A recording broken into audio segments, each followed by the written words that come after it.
સફાઈ કોઈ જાણ ભેદુની છે.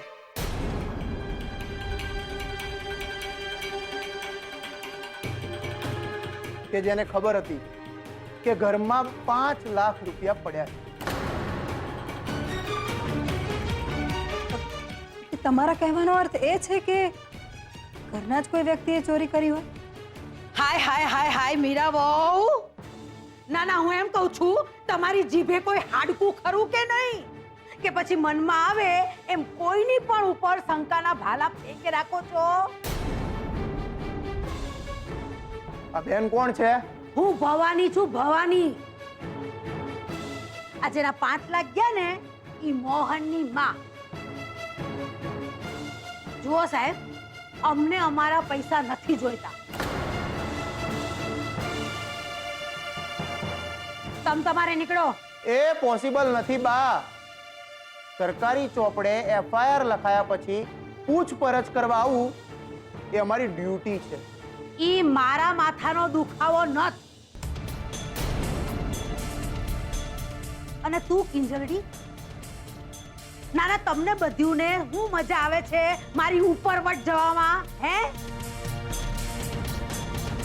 કીધું તું ને કે મોહનને હાજો નરવો ઘરે પાછો આવી જવા દે છે અને પછી આ રૂપિયાના રાડા કૂટા કરજો.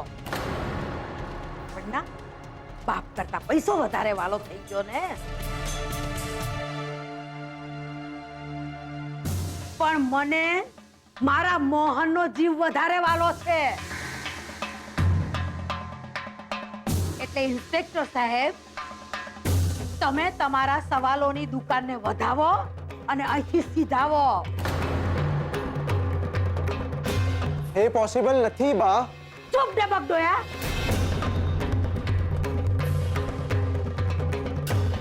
મને તો ઈ જ નથી સમજાતું કે આ જાનમાં તને કોઈ જાણતું નથી, કોઈ પૂછતું ગાસતું નથી, તો હું લેવા વરની ફોય બનતો ફરસ.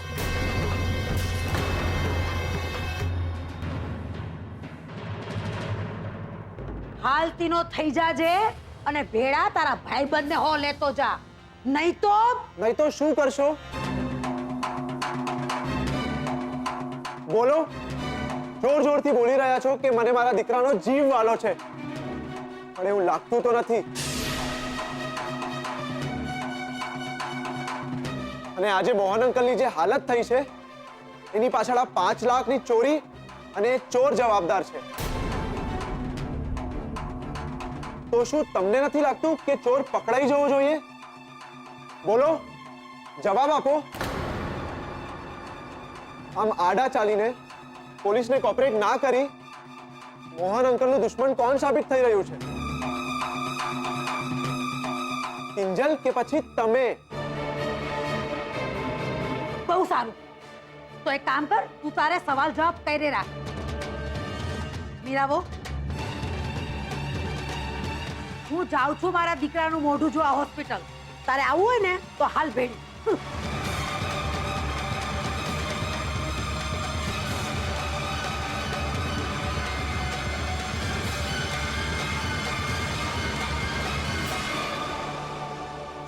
બા, મારે તમને કંઈ કહેવું છે. મારે તમારી માફી માંગવી છે. મારે તમારી સાથે આવી રીતે વાત નહોતી કરવી જોઈતી. પણ હકીકત તો એ છે કે FIR મેં, કિંજલે કે સેજલે નહીં, પણ માસૂક અંકલે લખાવી હતી.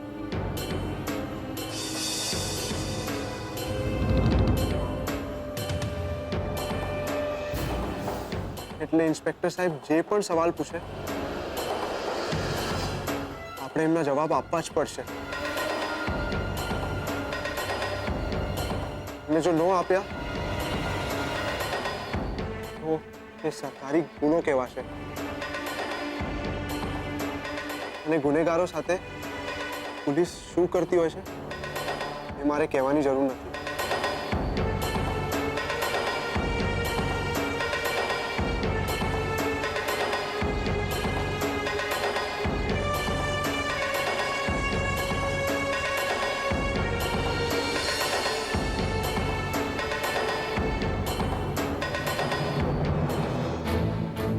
મીરા બહુ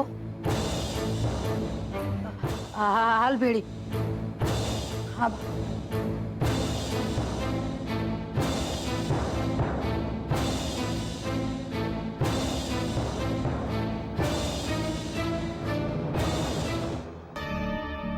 આ બા કેમ નથી ઈચ્છતા કે ઇન્વેસ્ટિગેશન થાય ને ચોર પકડાય? એ એવા જ છે. જસ્ટ ઇગ્નોર હર. ઠીક છે કિંજલ, તમે મને કહેશો કે આ 5 લાખનો આખો મામલો શું છે? શ્યોર ઇન્સ્પેક્ટર, તમને તો ખબર જ છે કે થોડા દિવસ પહેલા દુકાનમાં આગ લાગી હતી.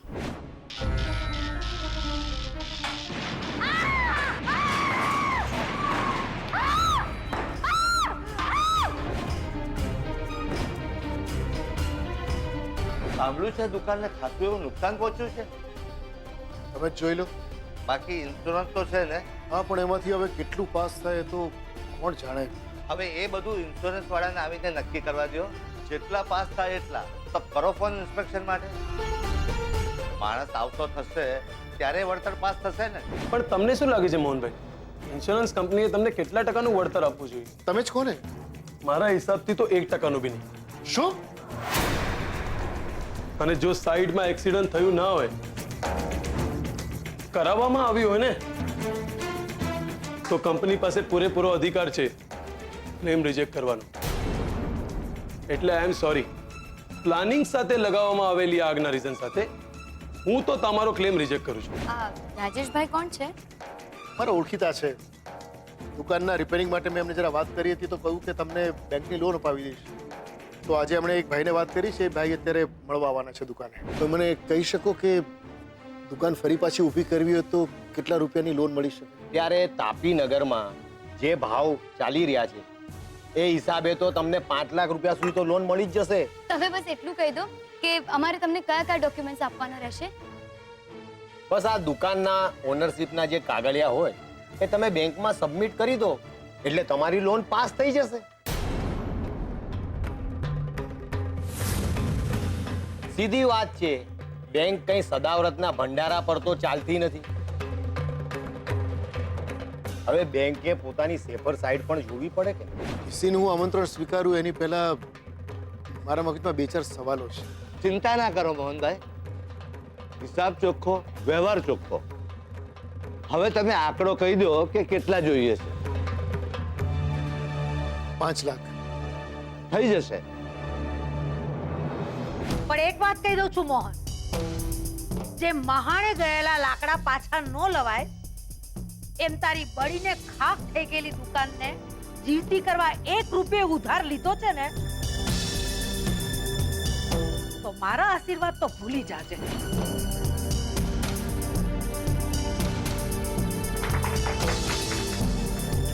Thank you. તો આપણે રસોડામાં પૈસા મૂકીએ તો? ત્યાં તો આપણા ઘરના સિવાય બીજા કોઈની અવર જવર પણ નથી હોતી, અને રસોડામાં પૈસા પડ્યા છે એની કોઈને શંકા પણ નહીં જાય. Great idea mummy. ટેબલ પકડો. અરે અરે અરે,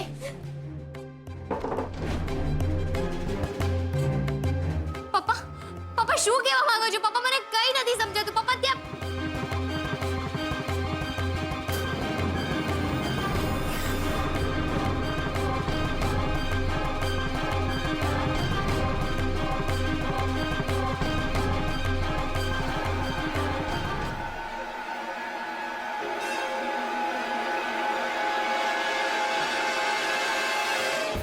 મમ્મી,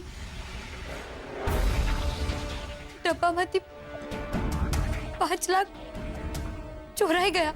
સગાઈની જગ્યાએ ઘરે, રસોડામાં, દુકાનમાં એમને ફોન પણ કીધો, પણ દીનુ કાકાનો કાંઈ અતો પતો નથી. આ દીનુ કાકા સગાઈના ટાઈમથી ગાયબ છે ને પૈસાની ચોરી પણ લગભગ એ જ ટાઈમે થઈ. તો ક્યાંક દીનુ કાકાએ તો ચોરી નહીં કરી હોય ને? એક મિનિટ કિંજલ, આ દીનુ કાકા કોણ છે ને ગાયબ છે તો કેટલા ટાઈમથી ગાયબ છે?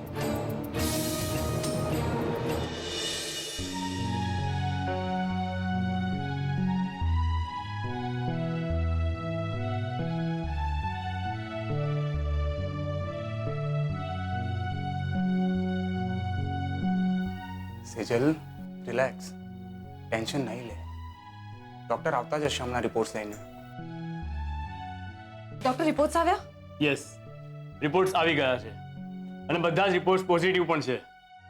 એક્સક્યુઝ મી, યસ, આ ઇન્જેક્શન હમણાં જ લઈને નર્સને આપી દો. ઓકે, ઠીક છે. Thank you. સેજલ શું કહેતા હતા ડોક્ટર? મમ્મી ચિંતા કરવાની જરૂર નથી, બધા જ રિપોર્ટ્સ નોર્મલ આવ્યા છે. રૂપેશ, તું જઈને ઇન્જેક્શન લઈ આવ ને. હા. મીરાબો, હું મોહનને હમણાં જોઈને આવું હો.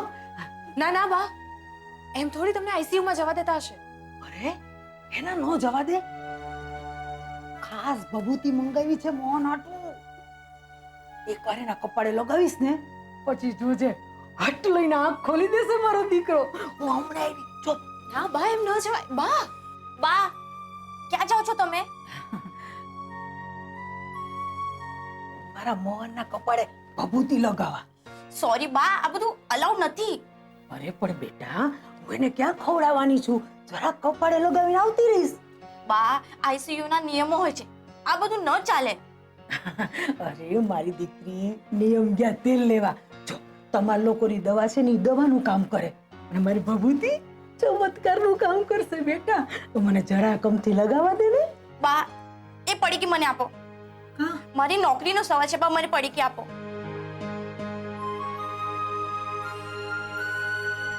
બા, તમારા પગે પડી છું, તમારી દીકરીની વાત નહીં માનો, મારી નોકરીનો સવાલ છે. સારું. સારું.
આજ દિન સુધી મેં તમારા માટે કે રાઘવ માટે જે કંઈ કર્યું છે ને એનો ક્યારેય હિસાબ નથી રાખ્યો.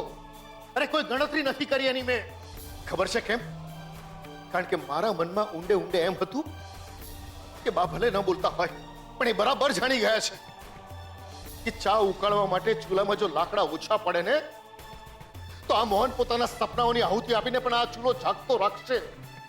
પણ ના, આજે તમે જે કંઈ કર્યું છે ને એના ઉપરથી મને એટલું બરાબર સમજાઈ ગયું છે બાપ કે લાકડા ઓછા પડશે ને જો હું મારી આહુતિ પણ આપી દઈશ ને તો પણ તમે મને એવું કહેવાના નથી કે નહીં રહેવા દે મોહન મારા વાલા, અટકી જા.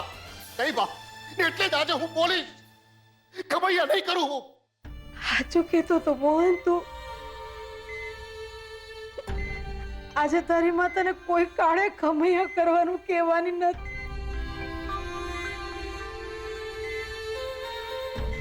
અને તારે ખમૈયા નથી કરવાના.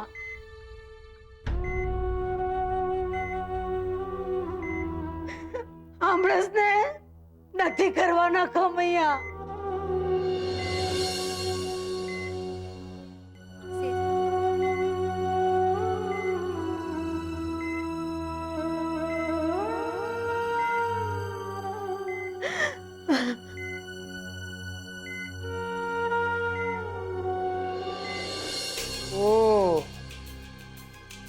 એટલે કે પૈસા અને દિનુ કાકા બંને સગાઈની રાતથી ગાયબ છે.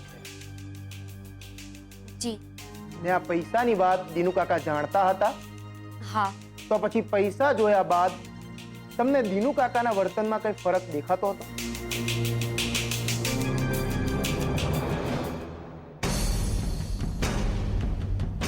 કિંજલબેન, આને પૈસા નહીં કહેવાય, આ તો કુબેરનો ખજાનો છે, ખજાનો. ઓ દિનુ કાકા, ચૂપ રહો ની. એક સાથે એટલા બધા પૈસા જોયા તો શું 440 નો ઝટકો લાગ્યો છે? એ તમે બંને ચૂપ રહો અને મને પૈસા ગણવા દો. હા, કહી શકાય. કારણ કે જ્યારે હું પૈસા ગણતી હતી ત્યારે દિનુ કાકા પૈસાને કંઈક અલગ રીતે જ જોઈ રહ્યા હતા. એટલે એવું કહી શકાય કે પૈસા જોઈને એમના મનમાં લાલચ જાગી. ઉત્કર્ષ, એ દિવસે સ્ટીલ ફોટોગ્રાફર આવ્યા હતા ને? હા. એમની પાસેથી સ્ટીલ ફોટોગ્રાફી મંગાવો.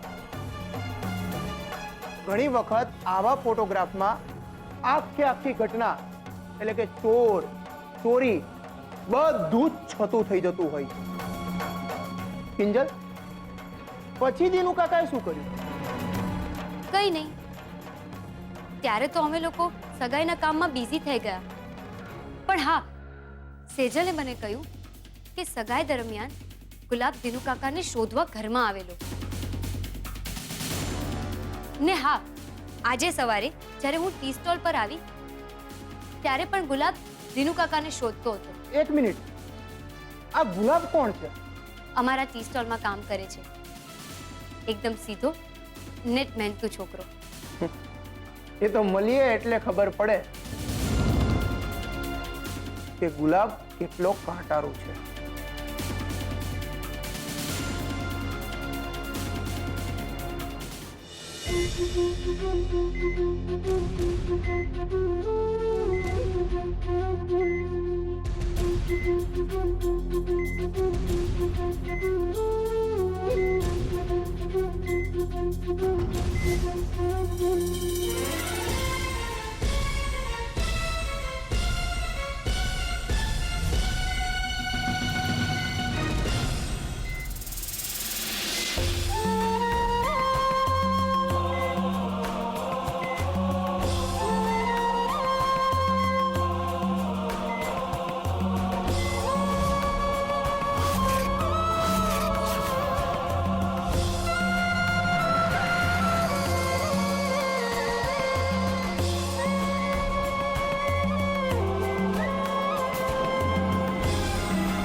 ચમત્કાર, ચમત્કાર!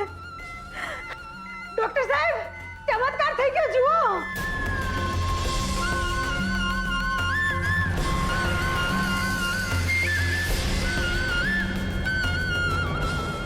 એક મિનિટ. આઈસીયુમાં વગર પરમિશન કોઈને અંદર નથી જવા દેતા. ખબર નથી તમને? હવે બીજી વખત આવું નહીં કરતા, નહીં તો તમે તકલીફમાં મુકાઈ જશો. Let's go.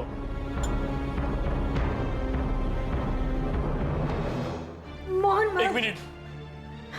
ડોક્ટર સાહેબ, હમણાં અહીં આંખો પર પડાવતો હતો, એને હાથ પણ હલાવ્યો. એને બરાબર તપાસો ને. Sister please. પા, તમે બહાર ચલો પ્લીઝ. પ્લીઝ તમે બહાર નીકળો. અરે બેટા, હું ક્યાં લડું છું? ડોક્ટર સાહેબ, મારી સામે તપાસો ને એમને. પા, તમે બહાર ચલો પ્લીઝ. અરે પણ પ્લીઝ બા. મને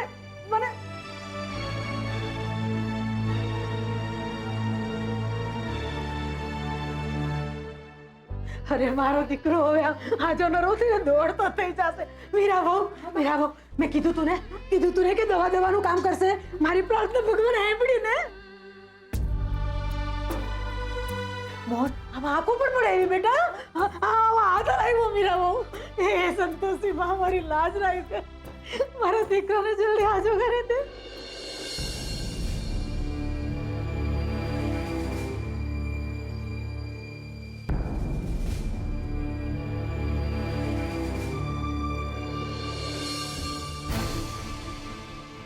ડોક્ટર હજી કેટલો ટાઈમ લગાડશે ભગવાન જાણે. આવી જશે બા, પણ મને એમ કહો, મોહન અંકલની આંખ ખોલી હતી? અરે, હું મોહન હાથે જેવી વાત કરવા જાતી હતી ને, એને આંખો પણ પડાવી. હાથે હલાવ્યો. બોલ, મને તો એવું લાગ્યું કે ઓમગોળી પોતારીમાંથી ઊભો થઈ જશે મારો દીકરો. બોલ. ડોક્ટર, શું થયું ડોક્ટર? પપ્પા ભાનમાં આવી ગયા? એમણે કઈ વાત કરી? અમે એમને મળી શકીએ છીએ? ના, મોહનભાઈ હજી કોમામાં જ છે.